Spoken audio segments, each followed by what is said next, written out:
لطیفہ سنا دوں. ہمارے ایک دوست نے بھیجا تھا, بڑا زبردست قسم کا.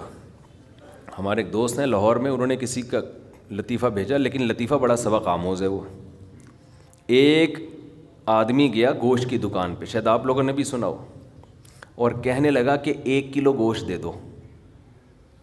اتنے میں ایک بندہ آیا. یہ آدمی لینڈ کروزر میں گیا نا, بڑی وی آئی پی گاڑی میں, مالدار آدمی ہے. گوشت کتنا لے رہا ہے؟ 1 کلو. دوسرا آدمی آیا, اس نے کہا بھائی 10 کلو گوشت دے دے, چانپیں بھی اور دل بھی, کلیجی بھی, پٹ کا گوشت الگ, بکرے کی الگ نکال, فلانے الگ نکال. اڑے بھائی, وہ کسائی اس کو چھوڑ کر اس کے پیچھے لگ گیا نا, اس کو پہلے گوشت بنا کے دیا. یہ جو 1 کلو والا تھا نا 1 کلو والا, اس کو غصہ آیا کہ یار اس کو تو 10 کلو دے رہا ہے کم بخت, 10 کلو والے کو پہلے دے رہا ہے. اس نے کہا بھائی وہ اس کا آرڈر بڑا ہے, وہ پرانا کسٹمر ہے ہمارا. اس نے کہا یار اس کے پاس اتنا پیسہ کہاں سے آیا کہ اتنا ویسے گوشت لے کے جا رہا ہے. اس نے کہا بات یہ ہے کہ اس کی 4 بیویاں ہیں. اس کی کتنی بیویاں ہیں؟ 4 بیوی, چاروں بیوائیں, اور یہ چاروں بیویاں کسی مالدار آدمی کی بیویاں تھیں جو ان کے لیے بہت پیسہ چھوڑ کے گئے اپنی بیویوں کے لیے. اس مالدار نے کھایا کم اور بچایا بولو زیادہ. اب بچانے میں زندگی گزر گئی اس کی, تو ظاہر ہے کھانا نصیب نہیں ہوا, مر گیا. وہ مر گیا جب میں نے اس اسٹائل سے کہا نا, تو مجھے وہی یاد آ گئے لڈن جعفری, اللہ مر گئے پھر دوبارہ زندہ ہو کے, کچھ اسٹائل اچھا تھا. تو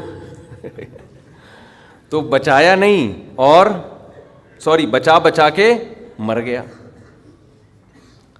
اب ظاہر ہے بیوی جو تھی ان کو پیسہ مل گیا ٹھیک ٹھاک. اب ان کے پاس پیسہ ہے, بندہ مارکیٹ سے شارٹ ہے. عورت کو ظاہر ہے پیسے کے ساتھ شوہر بھی تو چاہیے نا, اس میں بھی ڈیزائرز ہیں, اس کو بھی ضرورت ہے میاں کی. تو یہ غریب کا جذبہ تھا 4 شادیاں کرنے کا نا, تو یہ کرتا چلا گیا. پرانے والے کا سارا پیسہ کس کے پاس آ گیا؟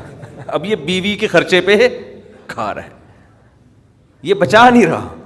ظاہر ہے عورت کا پیسہ ہے, تو یہ دوسرے کے پیسے پر ان کی بیویوں سے شادی بھی کی ہوئی ہے, اور اس دوسرے کے پیسے پر کھا بھی رہا ہے. اس لیے یہ 10 کلو گوشت لے کے جاتا ہے. سمجھ رہے ہو؟ اس نے فوراً کہا میرے لیے بھی 10 کلو بنا دے, میں نہیں چاہتا میرے مرنے کے بعد میرا ہوا بچا پیسہ کوئی اور بے غیرت استعمال کرے. معذرت کے ساتھ, ابے پہلے خود تو کھاؤ. اس وقت جو تمہاری حاضر سروس بیوی ہے, بولو تم جب تک میری بیوی ہو تو کھاؤ, ٹھیک ہے نا, تم بھی کھاؤ میں بھی کھاؤں گا.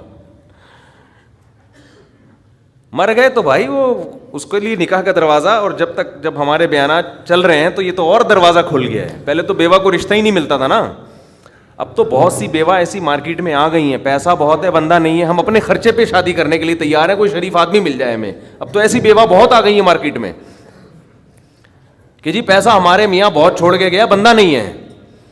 تو میں نہیں کہہ رہا آپ بیوی کے لیے پیسہ نہ بچائیں, لیکن یہ دماغ میں رکھیں کوئی بغیرت آپ کے پیسے پہ آپ کی بیوی کے ساتھ زندگی گزارے گا, خرچہ آپ کا ہوگا,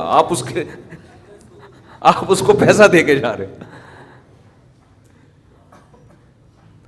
تو اعتدال اس چیز میں ضروری ہے. ایسے لاوارث نہ چھوڑو اپنے بیوی بچوں کو, لیکن اعتدال, اتنا بھی نہ دو کہ ہری ہری سوجنا شروع ہو. بچوں کے لیے بھی بناؤ کچھ. خیر, کہاں سے کہاں بات چلی گئی یار. تو جلدی سے بات کو سمیٹتا ہوں, کیا کروں, پھر گھوم پھر کے ادھر ادھر دائیں بائیں جانے لگتے ہیں. تو یہ میں ان لوگوں کے لیے یہ لطیفہ ہے جو بہت زیادہ بچانے کی فکر کرتے ہیں. میں کہتا ہوں نا, آپ اپنی اولاد کے لیے بچا رہے ہو, اپنی اولاد کے لیے بچا رہے ہو, کھا نہیں رہے, نہ خرچ کر رہے ہو بچوں کے, تو بچے پھر جب بچوں کے پاس آئے گا تو وہ اپنے بچوں کی فکر میں بچائیں گے. تو آپ بھی تو خود کسی کے بچے ہو نا, آپ کھاؤ, بولو مجھے اپنے ابا کے بچوں کی فکر ہے, میرے ابا نے میرے لیے چھوڑا تھا, میرے بچوں کے لیے تھوڑی چھوڑا تھا. اور اگر آپ کے ابا نے آپ کے لکھ کے بجائے آپ کے بچوں کے لیے چھوڑا تھا تو آپ کے ابا تو بڑے بے وقوف تھے, کیونکہ بچوں کے لیے بھی اس لیے چھوڑا کہ وہ اپنے بچوں کے لیے چھوڑیں, پھر تو کھائے گا کون پھر اس کو بیٹھ کے. بات یہ کہ اللہ پہ اعتماد اور توکل بالکل ختم. یہ بھول گئے ہیں کہ جب انسان دنیا میں آتا ہے تو صرف پیٹ نہیں لے کے آتا, 2 ٹانگیں 2 ہاتھ کمانے کے لیے لے کے بھی آتا ہے. آپ کا بچہ اپاہج ہے تو سمجھ میں آتی ہے بات, 2 ہاتھ 2 ٹانگیں تو بھائی جیسے آپ نے کمایا وہ بھی کمائے گا انشاءاللہ. جب آپ پیدا ہوئے تھے خدا نے آپ کی ماں کی چھاتیوں میں آپ کے لیے رزق پیدا کیا تھا, آپ کا بچہ پیدا ہوا تو اس کی ماں کی چھاتیوں میں بھی خدا نے رزق پیدا کیا ہے. تو اس کا مطلب رزق بچہ لے کر آ رہا ہے. تو فکر کرو اعتدال کے ساتھ, اس کو سروں پہ مسلط نہ کرو, مسلط نہیں کرو. مسلط اتنی کرو کہ بس میں نے کمانا ہے, بیوی بچوں کو فی الحال کھلانا ہے میں نے, اس کے علاوہ رزق کے دروازے کھل رہے ہیں تو کھلیں, جتنا اللہ کھول دیتا ہے. بعض دفعہ نہیں کھولتا اللہ تعالیٰ, یبسط الرزق لمن یشاء ویقدر, جس کے لیے چاہتا ہوں رزق کھول دیتا ہوں, جو جس کے لیے نہیں چاہتا وہ ایڑیاں رگڑ لیتا ہے مگر رزق کا دروازہ نہیں کھولتا. تو ٹینشن کس بات کی ہے, یہ تو اللہ کے ہاتھ میں ہے. آپ نے کوشش کرنی ہے, نتیجہ آپ کے ہاتھ میں نہیں ہے. اللہ غریب رکھے تو بھی خوش, انجوائے کرو یار, جس نے مجھے کھلا دیا تو بس میری ضرورت بھی 2 پراٹھے ہیں تو میرے بچوں کی بھی یہی ضرورت ہے, اللہ ان کو بھی کھلا دے گا. اللہ میں لاہور سے آیا ہوں, پراٹھا آتے ہی پراٹھا کھایا ہوٹل پہ جا کے, اتنا مزہ آیا کہ سبحان اللہ, نہیں ملتے پنجاب میں یہ والے پراٹھے. یہ چیز نہیں ہے پنجاب میں. پنجاب میں لسی ہے, پائے ہیں ہوں گے بھائی, یہ چیز نہیں ہے بھائی. رفیع بھائی بہت دیکھ لیا, مایوس ہوتا ہے نا انسان جا کے, وہ ناشتے کا وہ لک ہی نہیں آ رہا ہوتا. تو ہماری ضرورت بس یہی ہے.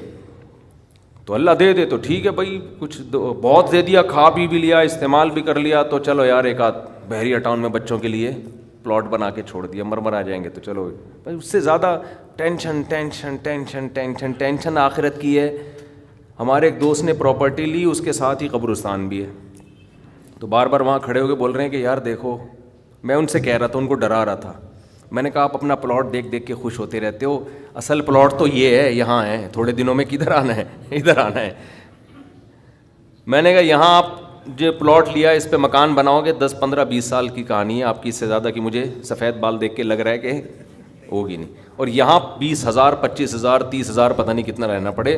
تو جب اپنی پراپرٹی کو دیکھنے جاؤ, ساتھ میں یہ قبرستان پہ تھوڑی دیر کھڑے ہو کر دیکھ لیا کرو کہ یار آنا کہاں ہے, ادھر ہی. تو اتنا زیادہ خوش ہونے کی بالکل بھی ضرورت نہیں ہے.